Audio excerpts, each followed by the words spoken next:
Hello and welcome to Ruck N Roll. You're on episode 7 of season 2, and what a fantastic weekend of rugby. We had the final weekend of the first round and we had two cracking games, Royal versus Trinity, Isipatha and St. Thomas's. We'll talk about those in much more detail as well. A very special guest on the show as well. You'll have to hang around and see exactly who that is, but he's here to give us a down low on exactly what happened over the last weekend. And we have Shafin joining us as well on CEAT Ruck N Roll.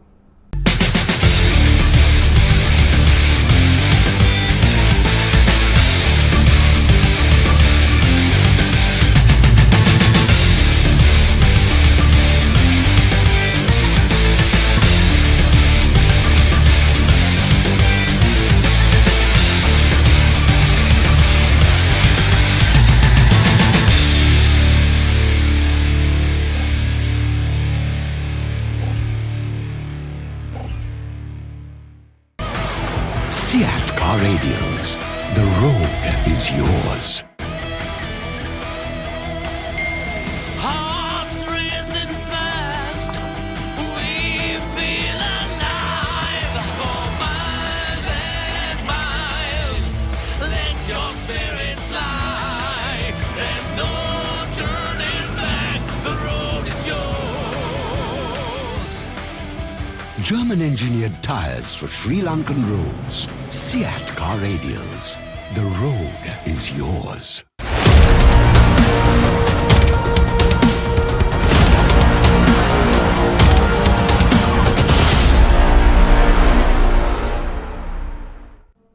CEAT Ruck N Roll's expert analysis, looking back at last week's results, looking forward to next week's fixtures as well, with Abdullah Yusuf joining us in the studio. Abdullah, an entertaining weekend of rugby, two top clashes that everybody was talking about as well. But let's start at the bottom end of the fixtures. We had Kingswood taking on Dharmaraja, and a comfortable win for Kingswood in the end in an all-candy clash. This Kingswood team has scored some wonderful tries.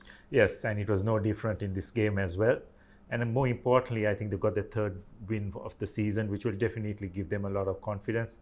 We've always spoken about the last two or three seasons where it was pretty tough for them. So it's great to see Kingswood back in their usual high performance level. And it'll be interesting to see how they will progress in that plate segment. Certainly will, and kudos to Mr. Kasturiarachi, or Castro as he is known to us in the rugby circles, for what he has done to bring this Kingswood team to where they are at the moment. Unfortunately, Dharmaraj are not able to get a win.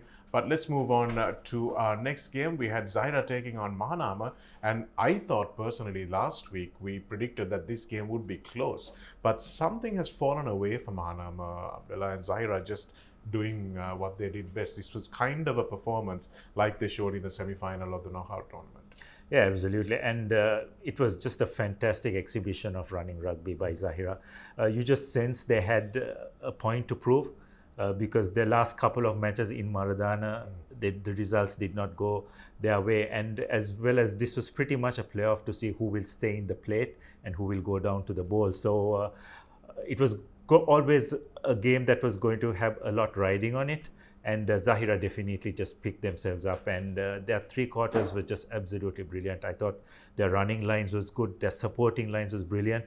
And as the game moved on, you found the forwards getting into the mix of things as well. And it was an absolutely brilliant all-round running performance by Zahira. You have to feel for Mahanama, but they were just not up for this game, surprisingly. Their defense was pretty much non-existent throughout the game. And that's probably the reason why you found the scoreline what it was. Yes, they've conceded a couple of 50-pointers already, Mahanama. So that's something that they've got to go back and take a long, hard look at over this 2-week break, because they're going to want to make a difference in that bowl segment that they're in.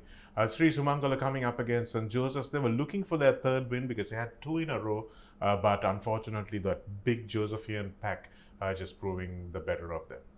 Yes, well, I don't think anyone would have predicted the scoreline, isn't it? Everyone was looking at the trajectory Sri Sumangal was going and expecting them to maybe go for that third win. But St. Joseph's, who have been relatively ordinary throughout the season, they definitely picked themselves up for this game and put in a massive shift. And I think at the end of the day, the physical dominance of the Josephian 8 was too much for the Sumangalians to handle.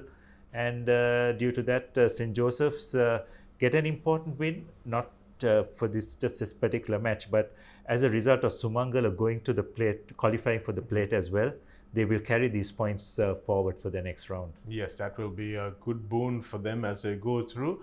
Let's look at our next result. We had Vidyartha taking on Thirstston, and everyone was thinking that this was going to be the first win that Vidyartha were going to get in this season, given how impressive they were last season. But you have to doff your hat to Thirstston, to Shamli Nawaz, what he has done with this team over the course of this first round and finishing that round off on a high. Yes, and you could see that. I remember that first game against Royal, they were completely outplayed, but from then on, there was gradual improvement. Maybe the results may not have gone their way, but there was an improvement in the way they were progressing throughout that league phase. And with Vidyartha, the thing is they've been extremely unpredictable. In one match, they have played extremely well, but they just haven't been able to follow it up consistently.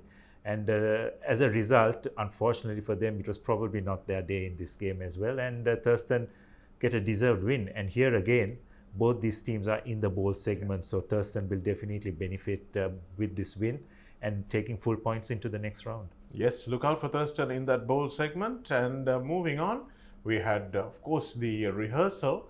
And Abdullah will be hoping this is a really bad rehearsal day and that the show is going to be much better. 34 points to 12, and the important thing, not just so much the scoreline, Abdullah, but the fact that Royal couldn't score a try. That's what really stood out for me. Yes, and I think we have to give a lot of credit to the Trinity defense as well. I think throughout the season, their defense has been extremely good, and there were also the defensive pressure they inserted on Royal made Royal make a lot of unforced errors, and also I think they managed to convert a couple of those into tries as well. So Royal will be pretty disappointed with this performance, and they will need to introspect a lot because most of the other games are not going to get any easier in the next round. From Trinity's point of view, of course, this is just the platform they need for the remainder of the games in that Super Round. Well, to be fair to Royal, of course, the last two tries maybe inflated the scoreline a little bit. It was 24-12 until quite a bit of that game, but let's take nothing away from a very good performance from two good teams, but Royal will have more work to do going into this fortnight break. Wesley taking on Anand, and as expected, we thought that Wesley will just have a little bit too much quality for a big Anand team, but as we thought, that's how it turned out. Yes, and they just seem to be getting better game by game, and you just sense that Wesley is peaking at the correct time in terms of making it to that Super Round, and they just completely outplayed Anand. And the feature of this game was how well their forwards played, because we all know that Anand has a big pack, and that's their sole strength. But the Wesley 8 were just brilliant. And once they managed to get some front football for their three quarters, there was only going to be one winner in this game. And as the scoreline suggested, it was completely one-way traffic. Yes, it was another whitewash almost from Wesley, who have been very clinical in the games that they have won. Not flamboyant, but clinical. And that's something that's been the hallmark of their season so far. Let's move on to Science taking on St. Anthony's, a must-win game for Science there, but unfortunately for them, St. Anthony's came through and did the job, and St. Anthony's will be very happy that they got that win after long last. Yes, it's been a pretty tough season for the boys from Kandy, really, and it would have been really disappointing if they had to go through that entire league phase without a win. So it was a really close game, a game that could have gone either way. But eventually St. Anthony's just hung in there, but you've got to feel for Science as well. I thought throughout the season, they've been brilliant. They've run every single team in that group close, but unfortunately have just fallen short of getting an all-important win. So both these teams again qualify for the bowl, and it'll be the Anthonians who will carry the important points into that bowl segment. And then our final result of, in fact, the one before the last result, we had DS Serenaka taking on Pieris. Again, this was a playoff, Abdullah, for who goes into that cup championship. And we thought that DS Serenaka will run St. Peter's close. They did. It was just one score in it. DS just failing to qualify for the cup championship, but deservedly, the defending champions will get a chance to defend their cup. Yes, although the score was close at the end of the day, I think St. Peter's pretty much had control of the game, because they were leading 19-0, if I'm not mistaken, at one stage, and DS just got a couple of consolation tries at the end. So St. Peter's will be pretty pleased that they managed to get the win, because it would have been pretty unfortunate if the defending champions had to be in the plate segment. But DS Senanayaka, I think, probably had ambitions of making it into that cup segment, but at the end of the day, they just did not have the three-quarter power that the Peterites possessed, and for me, that was the difference between both teams. Yes, and still very tight, because going into this game, it was all to play for, and St. Peter's came through under pressure, which is something that will hold them in good stead in a cup championship that will demand them to rise to the occasion. And then we had a big match up in Mount Lavinia, where we had Isipatha visiting St. Thomas's, and this was for who takes top place in Group 2A.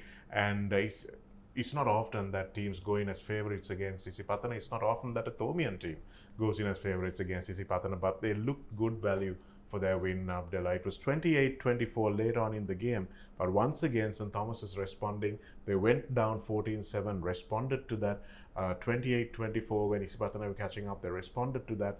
So it was a very mature, reactive performance from the Thomians. Yes, and I think also the fact that they managed to hold their composure, isn't it? Because sometimes you can get rattled when Isipatha tend to go in front. But I thought the temperament the Thomian team showed was brilliant. When they were under pressure, they just stuck to their guns. They executed their plan extremely well, and went out as deserved winners, and the inaugural winners of the Rizvi Shoaib Trophy as well. So I think it's a great moment for St. Thomas's that they could honour one of their great captains by annexing that trophy. And also importantly, they managed to get the full complement of points, which they will take onto the next round. Yes, that were really valuable for tries, so they got the point as well. So that's pretty much it for the results from last week, and we'll have a very special show lined up for you to look at what happens in the second round, and we'll preview those fixtures on next week's show, because there's no rugby coming up this weekend. But that's a look at what happened on the final weekend of the round number 1 in this Dialogue Schools Rugby League. Abdullah, thanks a lot for joining us, and lots to look forward to in the second round. Absolutely. Hearts racing fast, we feel alive. For miles and miles, let your spirit fly. There's no turning back, the road is yours. German-engineered tyres for Sri Lankan roads. CEAT car radials. The road is yours.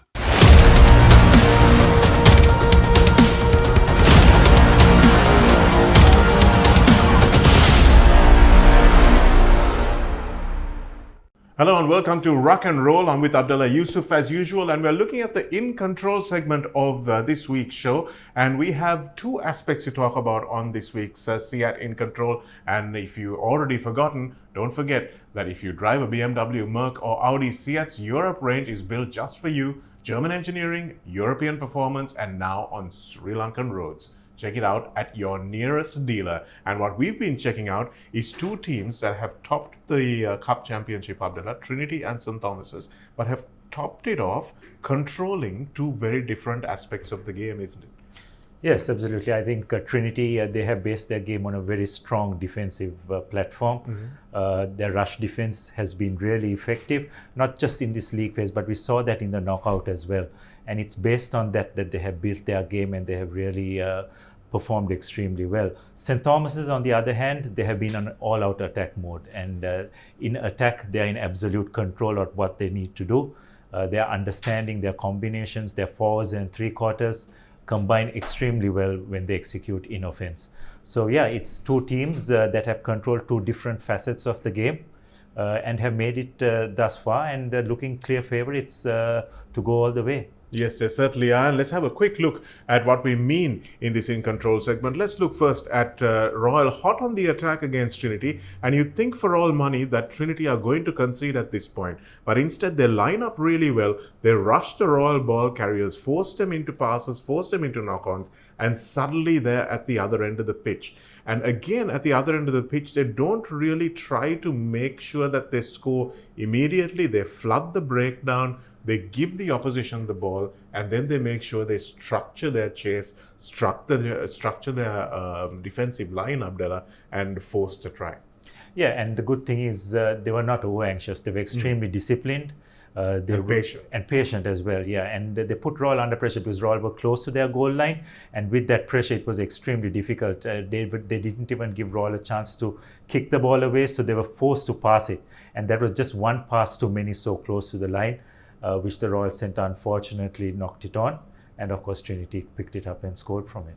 Yes, so it's so important to make sure you keep the structure in your defensive line, and that's something that Trinity have certainly been in control of. And we're looking at St. Thomas's also, the team to qualify in second place in that Cup Championship, and looking at how they have controlled the attack. Some big forward runners, Abdullah, and they're combining really well, forwards and backs 10 and 12, just sparking things from there, and then the forwards really showing a willingness to get in there, recycle quickly, and just run at people. Yes, I think we're talking about the ruck speed of St. Thomas's. I think that was really impressive. And when you try and get such quick ruck ball, it just doesn't allow the opposition defense to settle, isn't it? So that's an area of the game that St. Thomas have excelled throughout the season. And that's probably one of the reasons why they go into this round, the next round, as clear favorites. Their offense has been very, very good. And the fact that the forwards and three quarters combine extremely well gives them that more level of control for them to execute their attack.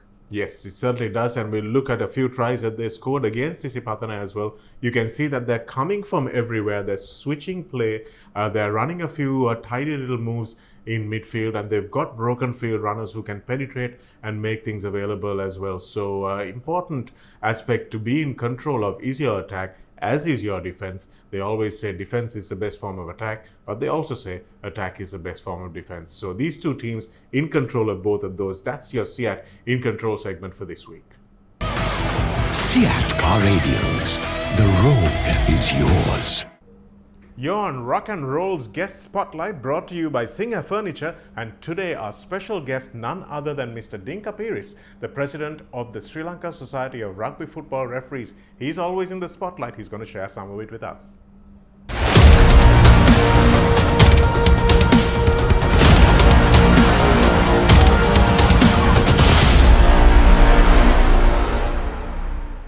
We're on Ruck N Roll Guest Spotlight, and as usual, we have the best guests here on the show. We have none other than the man who always, not his fault, but finds himself somehow in the center of controversy, because he is the president of the Sri Lanka Referee Society, none other than Mr. Dinka Pieris, joining us in the studio today. Dinka, great to have you on the show. Thank you very much for inviting.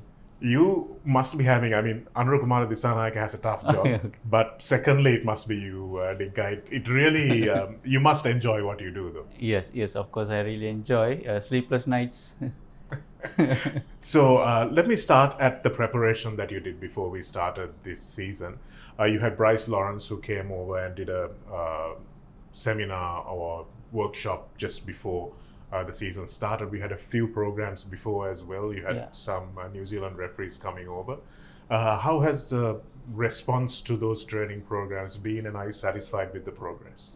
Yes, so let me take this opportunity to thank New Zealand High Commissioner David Pine for giving us these blessings to get these Bay of Plenty Rugby Union officials here through Krishan Vidyartha, Sri Lankan, who really initiated this program. So November they were here with us for a month's period. So I think that really helped us to have a good club season, the league and the knockout. Few games we had some issues, but compared to previous seasons, I think we really fared well. So their type of teaching or education models really helped us. So like you said, Bryce came during the almost during the knockout season. So he had 2 workshops with us. So he gave a little further in-depth techniques for our referees, especially the positioning and how to make decisions, especially on the advantage, how to play advantage. So that also really helped us to have a good knockout school tournament. And that we took it to the school league tournament, and we just completed 5 weeks. I think we fared really well. Again, like I said, in the club season, we had 3rd week was a bad week for us. I must accept that. But really, again, 4th week onwards, we really picked up again. So 5th week, with all the obstacles, I think we really finished well. And it's been now the first round is over, and we're coming up to the really intense matches. Dinka, have you been doing any more preparation in anticipation of these intense games? Yes, coming now Saturday we have lined up a workshop with coaches, the 18 coaches and the 10 referees, full day session. So we are hoping to have a good review on the first round, good and bad areas, and that to take it to the second round. So really important where we interact with coaches and we both together must take this forward. And how has the response from coaches been, Dinka? So when you say you have a full day session, what does that session look like? Are people like pointing fingers and saying, you shouldn't have done this, you should have done that? Normally the start is like that, Okay. but when it comes to the end, we both get together. So I sometimes open it out for them to trash out. So it kind of both will trash each other. So then, but at the end, we come to one conclusion. The thing about being a referee now, Dinka, I mean, even when I used to referee, in the mid 2000s, you get a lot of abuse, but it stops at the game because somebody shouts at you, they say Pottea, they say this, they say referee hora, all of that, and then you move on. The game is over until the next week. Yeah. But now with social media, I mean, you've refereed through that whole thing. It's a week-long thing. It never stops, really. So it's after you come home, and then you might open your WhatsApp group, and then it's gone completely out of control. So how has that change been for you personally, and as a referee society as well? How do you discuss how to deal with that kind of thing? Yes, like I said, Chanaka, during my time, social media, when I was about to end, only social media just came up. So whenever I go home, it was only about my game. But now it's all games on my shoulder. So social media has taken it to a greater level, positive as well as negative, because when you lose, sometimes you go at the referee. So the social media has given them the opening to trash their inner feelings, so sometimes I must apologize to the public. Sometimes I also get carried away and I also type against them. So in a way it's good because there some updates are really value for us, because some things that we don't see, they have seen. So it's plus and minus again. But also, Dinka, there is a high degree of ignorance of the laws as well, isn't there? Rugby is a very complex game. Yeah. The laws are constantly changing, and how you referee a particular situation, it could be at any breakdown, you could have maybe 5 penalties that are occurring simultaneously. So a lot of people only see what they want to see. So what is your message for people who are maybe not as conversant with the laws as they should be, who still have an opinion? Yes, so I think we are trying to come up with a module that we try to through y'all or to somewhere to give the public what are the laws and how it been interpreted and how it will be added with guidelines, because some laws book wise it's a law, but World Rugby has given us some guidelines how to apply it. So I think we need to give more coverage to the public, awareness. Because sometimes it's within us only. So maybe they know a certain level of the law interpretation, but sometimes so they touch on that area. So I think we need to be open and give more exposure to the public. This is the law, this is the guideline. Okay. And then we also have instances where, for instance, you have camera angles. We have big screens at the ground now, and it's good to see the team of 3 going up and reviewing those decisions. It was used quite a bit in the St. Thomas's versus Isipatha game as well. But then we had shared, I think you were on that group as well, Dinka, people share things like forward passes, which when the camera is on the halfway line and the pass is in the 22 meter, it's impossible to say. And then people are like, oh, why did you not view this, or why did you not do that? But in situations like that, if the referee is in position, is there anything more you can do? Yeah, so if referee is at the best position where he can make the judgment, I think we need to give the benefit to the referee, because at the end of the day he has to make the judgment. Like you said, from the angles it may show a different way, but if he's in position and if he is confident of his decision, I think we have to go by with him, So I must thank Papare also for coming on board. Actually we made the request for them to let's start from somewhere. So it's there. You need at least minimum 3 cameras to get some kind of a good image. But from one camera from the center, it's really impossible. Yeah. But sometimes we have made use of that also, especially at Science and Anthony's game. We had 3 referrals, but again took from the center camera. So it really worked. But the real thing you wanted, I don't think from one camera you will get it. Sure. But at the St. Thomas Isipatha game, if you see, we had 5 cameras. Even Trinity Roll, we had 5 cameras. So then you have a good coverage. Yeah, so that's, I think, what people need to remember as well.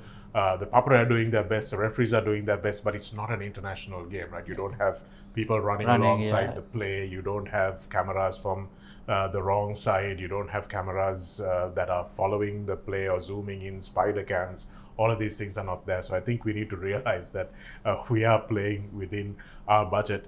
Last week, Dinka, a little bit of a controversy.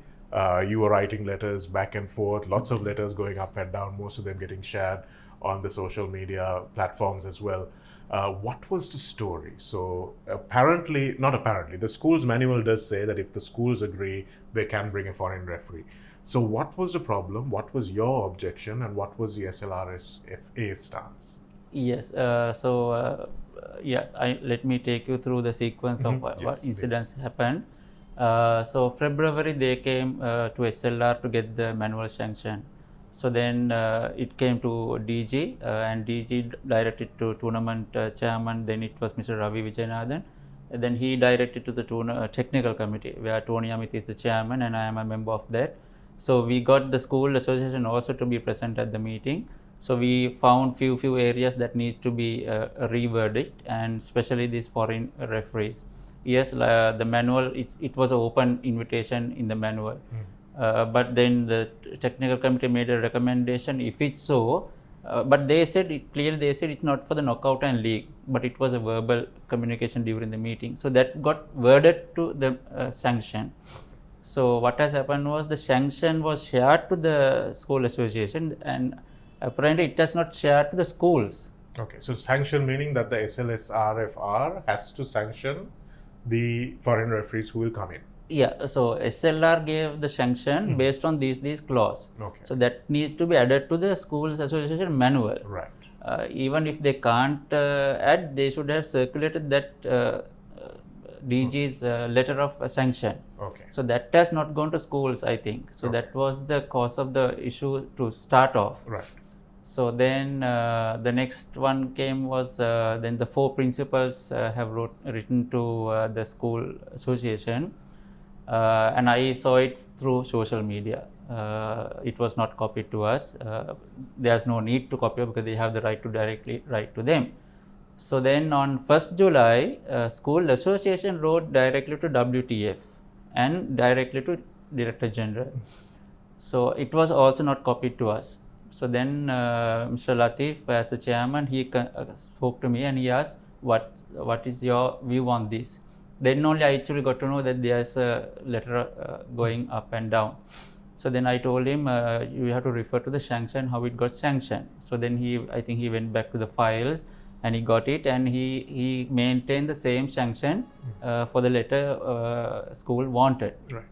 So then simultaneously DG also has given a letter saying that he is okay, but certain clauses. That is, one is to Secretary of the Education Ministry to approve, the schools to approve, and the consent of SLR. So I think, as you know, Shanaka, now DG is no longer in SLR. Yes. So the people who are in WTF is gazetted by the Parliament. Yeah. These are the people that will run SLR. Right. So since the letter was addressed to DG, only he responded. Right. So I think he clearly mentioned, I am okay, but we have to follow these protocols. Yeah. So then, so it was going back and forth, foreign referees coming, local referees doing. So on Wednesday, normally we do the assignments on Monday. Then schools wanted to, and they sit with us for the assignments. 4 of them come to sit with us, the tournament director, the secretary, and 2 another masters come. So we do assignments with them. So Monday they said they can't come because they have a meeting. So then they said they will have it on Tuesday. So we kept Tuesday, and Tuesday also they said, sorry, they have EXCO meeting. So we went to Wednesday. So Wednesday we did the assignment and there was no objection to Ishank and Alex from the school association. So the assignment was accepted. So then Thursday I publish it in social media. These are the people will officiate. So Thursday there was no issue. Friday there was no issue. Then Saturday early morning again saying that foreign referee is officiating. So then I got to know because Ishanka was told by a person not to go for the match because you're not refereeing, the foreign referee is refereeing. So then only again started escalating the matter. So then I consulted WTF chairman Latif. Then he may have spoken to school association or school has spoken to him. So then he said, Dinka, you go for the match. Make sure everyone goes for the match because we have not got anything in writing. So you have appointed and based on SLR sanction, we have done the appointment. So go. If there is issue like that, then you come out. But make sure you go to the police and make a complaint because for the job that they are, like we say, what you call Rajakarata Bada Kirima. Obstruction. Yeah. So on that grounds, make a complaint and then you come out because officially you have made an appointment, so and so it will officiate. So then school association also spoke to me, asked, what's your decision? I said, I have to go by SLR because I am under SLR.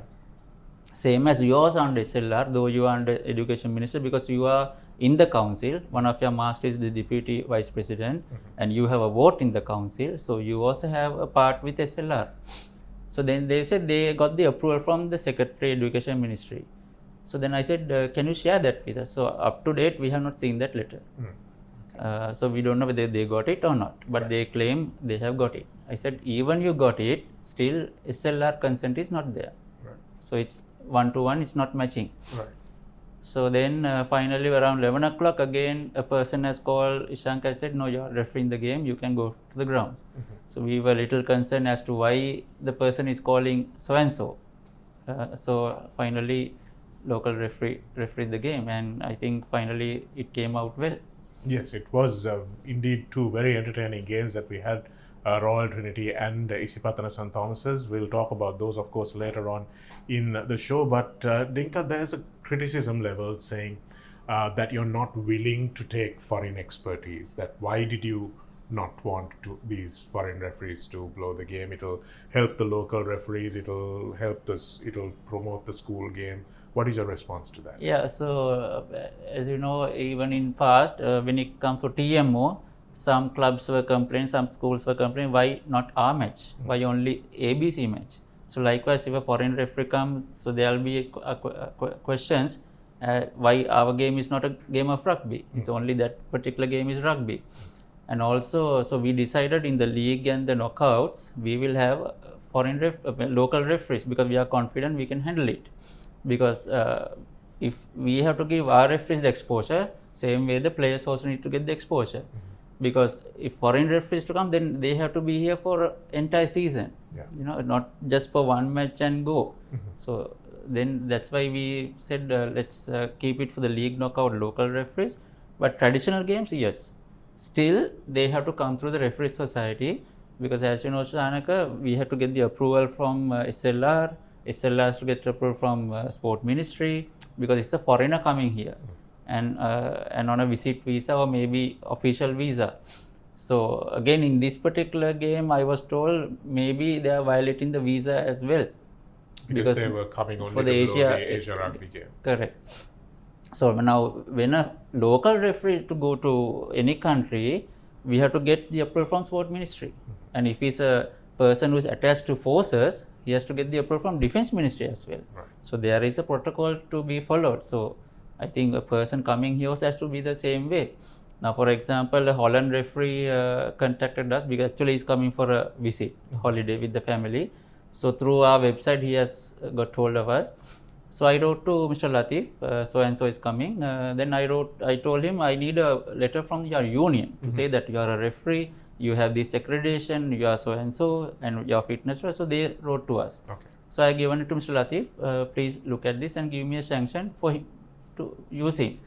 And I will if sanction is given, will be using him for the inter-university and for the army inter-regiment. So the days that he is coming, he is available for those, and he is going to stay in Kandy most of the time. So the inter-university now in Kandy this time. So we are trying to use him. So likewise, now Mercantile Sevens, they wanted foreign referees.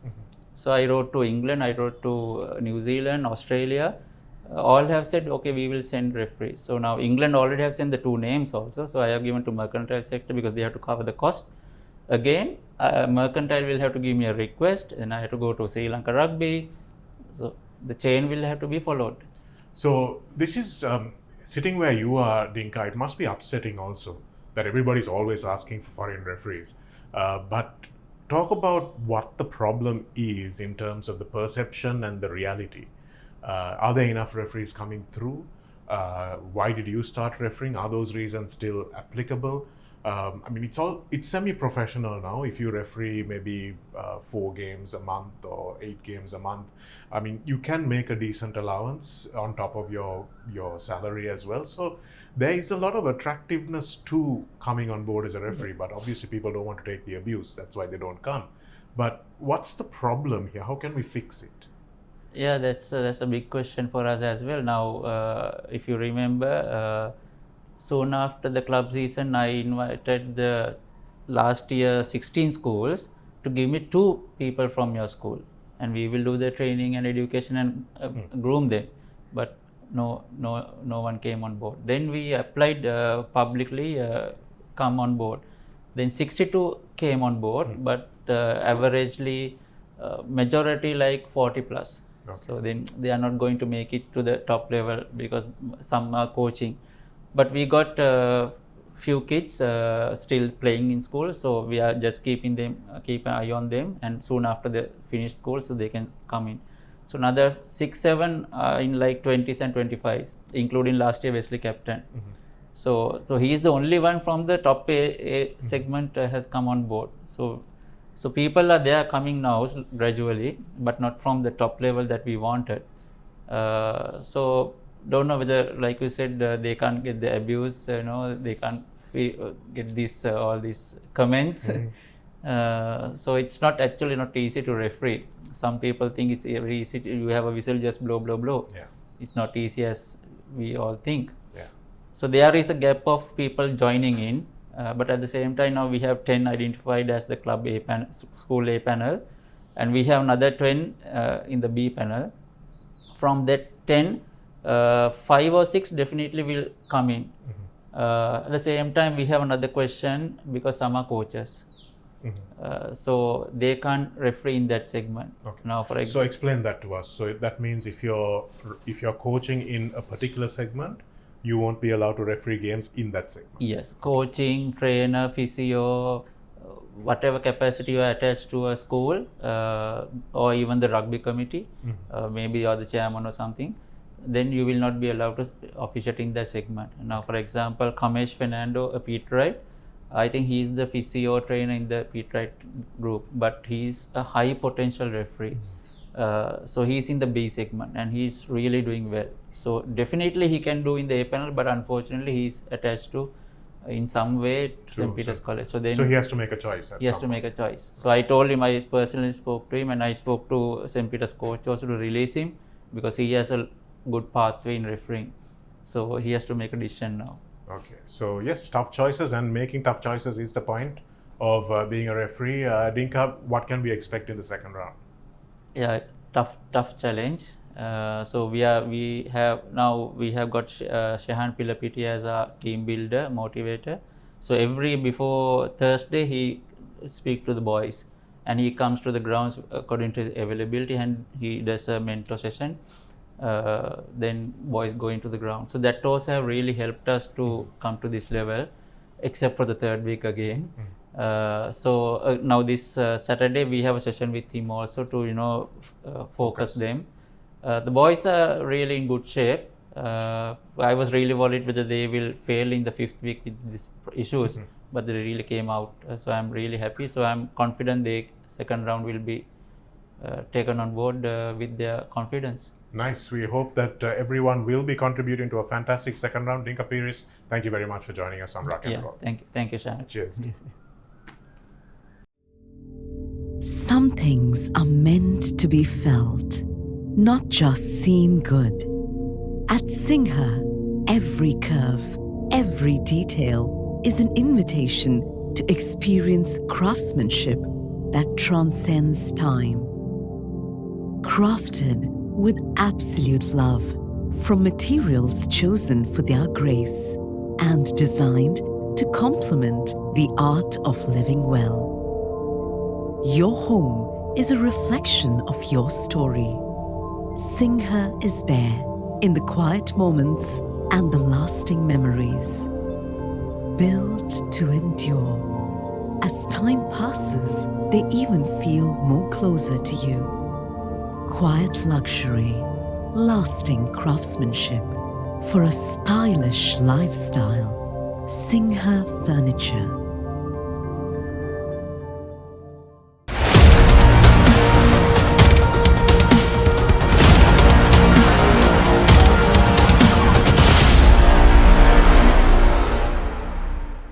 You're on CEAT Ruck N Roll, and we're on another episode of Recovery Room with Shafin Majid, the Sri Lanka physio, plus the Isipatha physio, and also consultant physio to many players and teams in the school's season this year. Majid, thanks again for being here. Yeah. It's been an interesting first round. We've got 5 rounds of games. What have you seen as a result of that? Let's talk about in-season injuries and what you've seen in the last 5 weeks and how you're going to manage them going forward. Maybe talk us through what went on at Isipatha with Aditya Madhushan and Kavindu and Yuvindu Kodituaku both suffering knee injuries. How do you manage those through the season? Right. Yeah. So only thing is I can't disclose too much about Sure. their injuries, but we can just dive into how something like that is going to be managed throughout the season, just to just make like a guideline on how I would manage some injuries like that. In season is one of those tough ones where players will have to play through pain, and playing through pain sometimes is not as recommended in certain types of injuries, whereas in certain other injuries, playing with some pain is not going to cause any further damage. Long-term damage. Yes. So something like what happened over the Isipatha and St. Thomas's games. So if you noticed, even Lahiru had an injury, and we subbed him out of the game after we did an assessment, played him for a couple of minutes. So if he was able to cope with it, if he was not, he would either give me a signal, or we on the bench, the coaches, or I would make the decision to take him out. So in a match like that, that's how those decisions tend to happen. Just because it just looks like a nasty injury, or the player is on the floor rolling around screaming or something like that, we're not going to take him out unless we know like it's a severe or serious injury that requires him to not put any more load onto that limb or wherever it is injured. And how would you then take them off in that game, and then would your assessment start immediately, or would you wait 24 hours, and then how do you, the coach is immediately going to ask you, okay, do I have him for the next game or not? And what is your role then? What do you say? How do you manage it? Yeah, so that's, as a physio, that's the most pressure that I would feel during a season, is when an injury happens on the specific day. The evening of that day, the coach will ask me if he's able to play or not.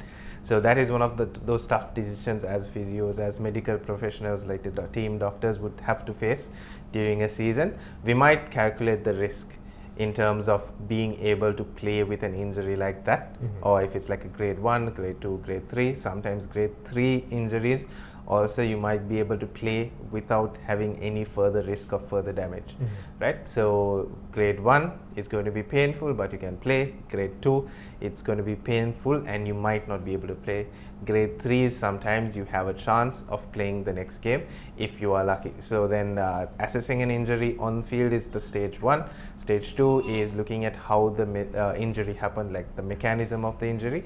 And then stage 3 is after the match, we will do an assessment and see whether there is any reason for him to do an MRI, an X-ray or an ultrasound scan, just to rule out any further damage that can be not assessed manually on field. Yeah. And do players' parents get involved, Majid, in this process as well? Ideally, no. You don't want the parents to get involved unless we have an injury which we know, okay, this might be causing a bit more damage in the long run, and we would take consent from the player the parent as well as the master in charge or the principal. Even those incidents are very important to take note of, because we don't want to put the player into some sort of risks by knowing that there is a risk of further damage and not telling the player or telling their parents or the guardian. So that is a very important point that we need to consider as well. And how has the success rate been, Majid, not just for you, but for overall for physios in managing and making sure players are available as soon as possible?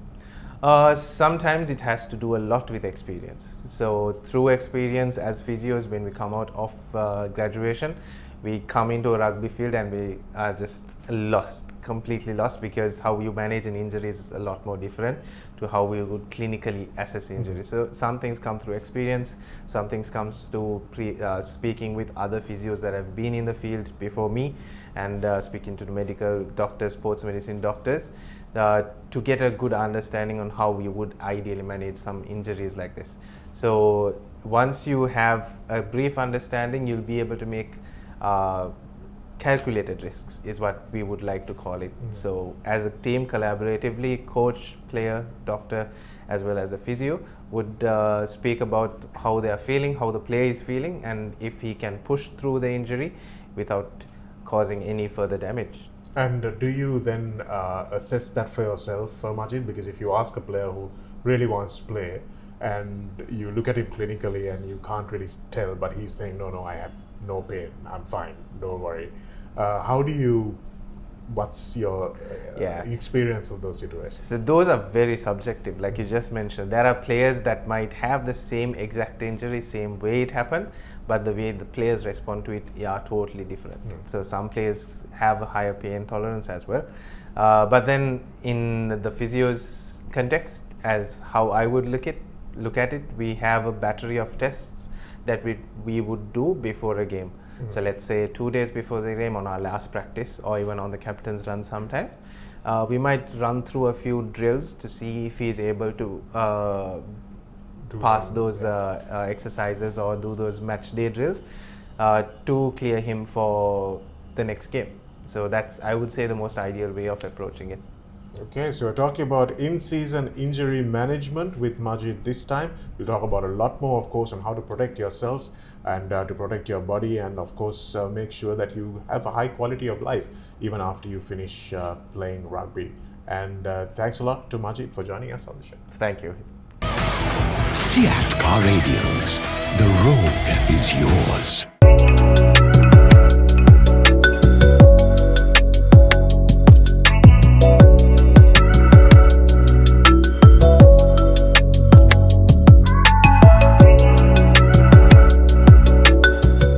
Furniture for stylish lifestyles. Thanks for joining us. We've had a fantastic show. Dinka Pieris joining us as well. Shafin, Majid, the Sri Lanka physio, and of course telling us what the down low is with the Isipatha injuries also, so you can find out exactly what's going on in your favorite schools' rugby teams here on Ruck N Roll. Thank you very much to CEAT and Singha Furniture for being with us on the show. Don't forget to check out our column in the Daily Morning as well, and click on the QR code and join us here on the show. Don't forget, you can also make your predictions on podhubmatchup.com and stand yourself a fantastic chance to win 100,000 rupees in cash and 2 CEAT tires 50% off. Join us next week for another brand new edition of the show.